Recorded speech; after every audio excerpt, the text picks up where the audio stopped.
ԱՄՆ միջազգային զարգացման գործակալությունը ՄԱԿ-ի զարգացման գրասենյակի հետ համատեղ Հայաստանի 4 քաղաքներում Հրազդանում, Սևանում, Վանաձորում եւ Ալավերդիում իրականացնում են կենցաղային աղբից պլաստիկ շշերի առանձնացման ծրագիր,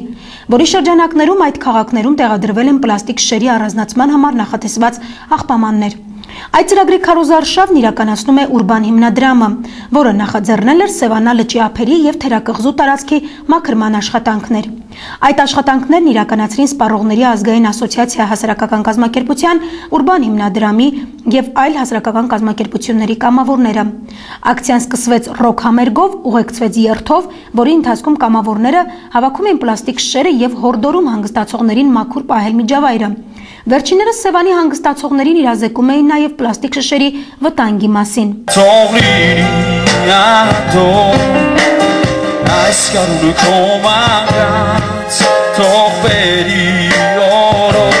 Ավելանա այն մարդկանց թիվը, որ երբեք չի իրեն թույլ տա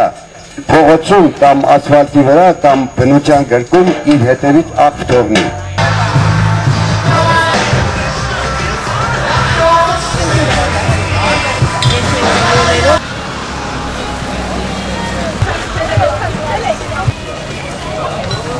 Ուրբան հիմնադրամի ծրագրերի ղեկավար Արմինե Թուխիկյանը հույս հայտնեց, որ ակցիան կունենա իր արդյունքը։ Իդեպ քաղաքապետարանները պարտավորություն են ստանձնել պարբերաբար պլաստիկ շշերով լի աղբարկղերը տեղափոխել վերամշակող ընկերություն։ Ինչպես գիտեք, պլաստիկ շշերը մեզանում չի առանձնացվում ընդհանուր աղբից եւ Սևանը, Հրազդանը եւ Վանաձորը այն առաջին քաղաքներից են եւ Ալավերդին, որտեղ որ հատուկ աղբամաններ են տեղադրված եւ որտեղ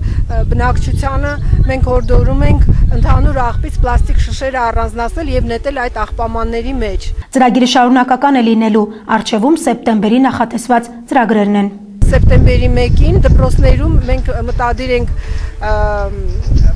բնապահպանական բաց դասեր անցկացնել եւ եթե որևէ դպրոց ցանկություն կհայտնի, մեզ հյուրընկալել, մենք սիրով կայցելենք։ Կազմակերպիչները համոզված են, որ հետզհետե քաղաքացիների իրավագիտակցությունը կբարձրանա եւ աղբը այս ու այն կողմ նետելու փոխարեն այն կլցնեն նախատեսված աղբամանների մեջ։